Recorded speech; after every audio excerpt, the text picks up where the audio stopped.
All right, welcome back. So this is an ALEKS topic that's called Deducing the Allowed Quantum Numbers of an Atomic Electron.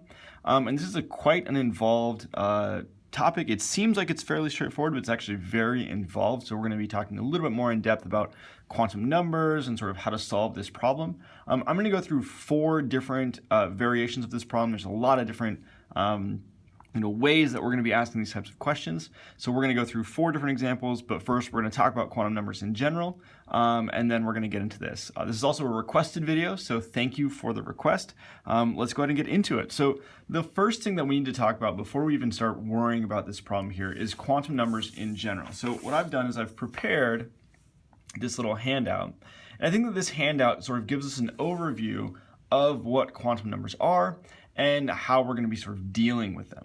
So the first thing, the idea of quantum number set is that is going to be the address of an electron. So in an atom, we're going to have a whole bunch of different electrons, right? So if we imagine we've got a periodic table here, and we're thinking about, let's say, fluorine, for instance, right? So fluorine, a fluorine atom is going to have 9 protons and 9 electrons, and each one of those electrons is going to be sort of residing in a different place in that atom. So if you think about one fluorine atom, those 9 electrons are going to be distributed around that nucleus, and the quantum numbers are going to be the address. They're going to tell you where each electron is. So on my table here, I said that the atomic address of each electron, and each electron in a given atom is going to have a different set of the 4 different quantum numbers, and these are the 4 different quantum numbers: n, l, m sub l, and m sub s.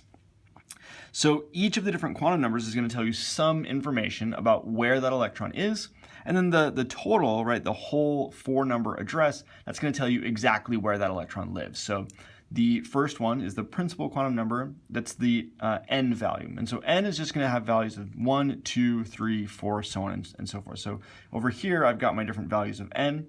Starting from n equals 1, that's the lowest principal quantum number, and then it just works its way up. 2, 3, 4, 5, we can even get up to 6, and even higher, I guess, theoretically. But these are going to be the ones that we deal with the most. The next quantum number, the angular momentum quantum number, is L. So the L value is going to be derived from the n value. So the way that we can derive it is that the L value can be from 0, 1 up to n minus 1. So this idea of up to n minus 1, the L value can have values essentially of 0 always, and then up to n minus 1. Well, when n equals 1, n minus 1 is 0. So for the n equals 1 principal quantum number, the only L value is L equals 0. For the principal quantum number n equals 2, again, we're always going to have a 0 L value, but we can also have a value of 1 because 2 minus 1, n minus 1, is equal to 1, so I can go up to that value. So the L values, we're always going to have 0, 1, up to n minus 1. So when n equals 3, 0, 1, 2, that's it. When n equals 4, we could go 0, 1, 2, 3 because 4 minus 1 is 3, so I can get up to that L value. Now, the importance, so this is sort of the first thing, is how do we derive that L value? But the other thing that we need to think about is what does it tell us? And basically what the L value tells you is what type of orbital you have. So over here, I've got my atomic orbital designations. You've probably heard of S orbitals, P orbitals, D orbitals. Those come from the L value. So L equals 1 means S orbital, L equals 0 means S orbital, L equals 1 means P orbital, L equals 2 means D orbital. So hopefully that makes sense. So the L value tells you what type of orbital you have. The M sub L value tells you, that's down here, tells you how many of each type of orbital you have. So the number of M sub L values is equal to the number of each type of L orbital. So when we've got 1 M sub L value, that means I've got 1 of these 1s orbitals. When I've got 3 M sub L values, that means I've got 3 of these p orbitals. So the numbers here are really not what's important. It's the actual count: 1, 2, 3 values, 1, 2, 3 values, 1, 2, 3, 4, 5 values. That's really important. So this is telling us if I've got a p orbital, L equals 1 p orbital, then I'm going to have 3 of those p orbitals. If I've got L equals 2, then I'm going to have 5 m sub L values, and then that's going to tell me that I've got 5 d orbitals. So that's sort of the basic rundown of quantum numbers. And this table, right, you should be able to sort of draw this table just by understanding what the rules are for n values, what the rules are for L values. And then the m sub L values, I didn't mention this yet, m sub L values can take the value of minus L up through positive L going through 0. So when it's 0, when the L value is 0, the only m sub L value is 0. When the L value is 1, it can go from minus 1, 0, up to positive 1. So, based off this L value, I've got a minus the L value up through 0, up to 1. And then for L equals 2, I'm going to go minus 2, minus 1, 0, 1, and 2. If L equals 3, we're talking about F orbitals then.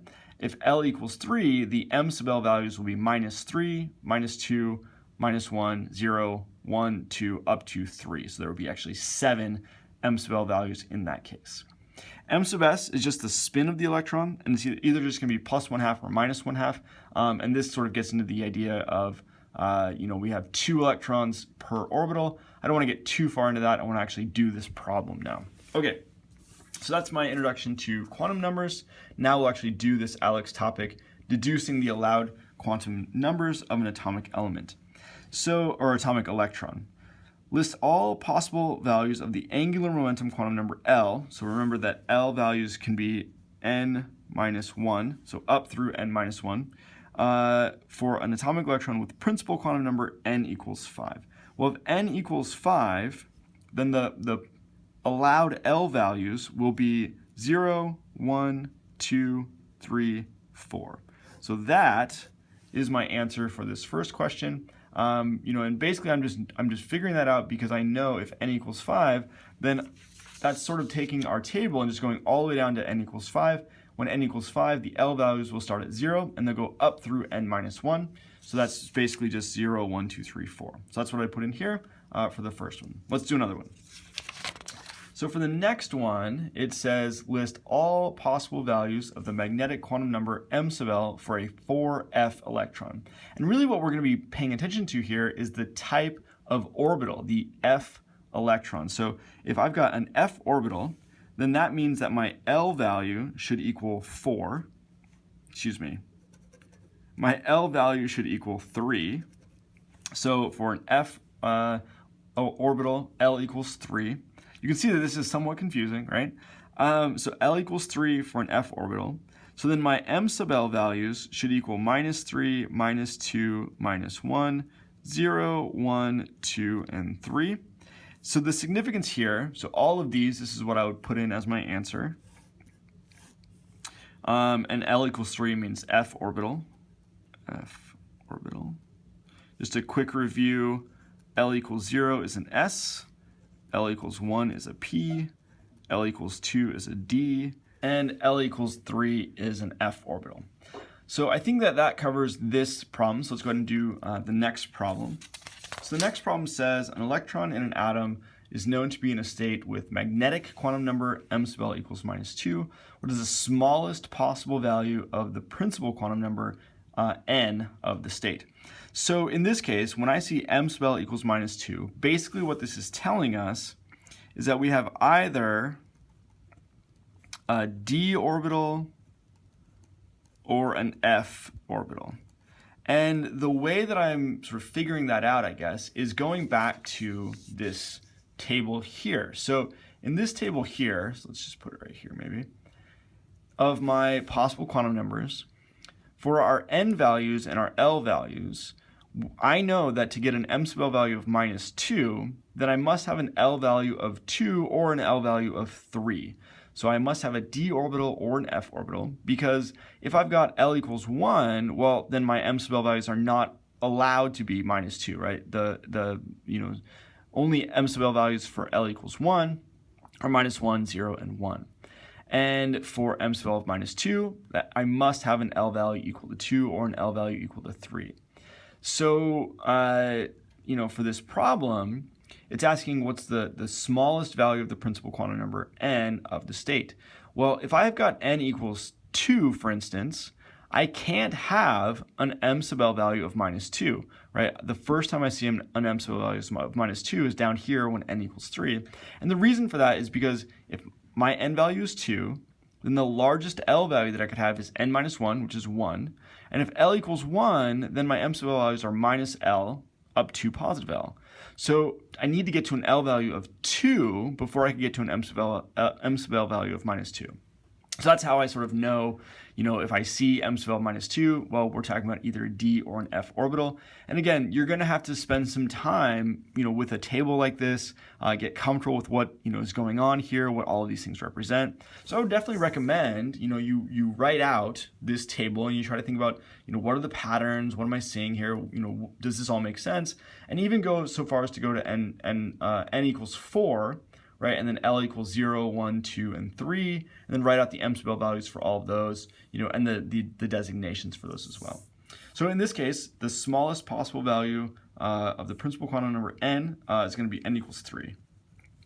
So in n equals 3, I can get to an m sub L value of minus 2, and that's the first time that I can do that. Any higher n values, I'll also be able to have, d orbitals and f orbitals because of my L values, but not until n equals 3 do I get to a d orbital, right? And we can actually see that in our periodic table. So in our periodic table, we can actually sort of see all of our, quantum states in this table. So this first hydrogen helium, that's going to be filling 1s. This is 2s, 3s, 4s, 5s, 6s. So as you work your way down, you can just count 1s, 2s, 3s, 4s. Each s orbital can hold 2 electrons, so there's 2 spaces. And over here we've got our p orbitals. So this would be 2p, 3p, 4p. And so this is sort of our p block. You might have actually heard it called that. And if you think about p orbitals, you've got 3 orbitals, 2 electrons per orbital, which means that there's 6 spaces, 1, 2, 3, 4, 5, 6. So here we're filling in our p orbitals, 2p, 3p. We don't get to d orbitals until we get to the middle here, the transition metals. So if you count across here, there will be 10. So that's 5 orbitals, 2 electrons per orbital is 10 total electrons. So as we move left to right, we're filling in those d orbitals. And this is 3d, 4d, 5d, 6d, so on and so forth. So, here we're seeing our s orbitals, our p orbitals, and our d orbitals, right, in our transition metals. And then these are f orbitals. Our lanthanides and actinides are filling our f orbitals. All right, so let's do the last example here. So the last example, what is the smallest possible value of the principal quantum number n for an f electron?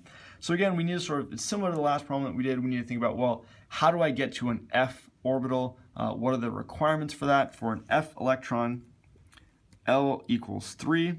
So then the smallest possible principal quantum number is going to be n equals 4. I'm not going to get to f orbitals until I get to that n equals 4 level. So that is my answer for this problem. So hopefully all of that makes sense. I know it's a lot, I know it's confusing. If there's specific questions, definitely feel free to put them in the comments, and then I can address them there, for all the different possibilities, all the different examples. But really, for this topic, being able to interpret, being able to derive a table that looks like this, that's going to be sort of the starting point, and then working from this to figure out all these, these different combinations, that's going to be the key there. All right, hopefully that helps, and thanks again for the request.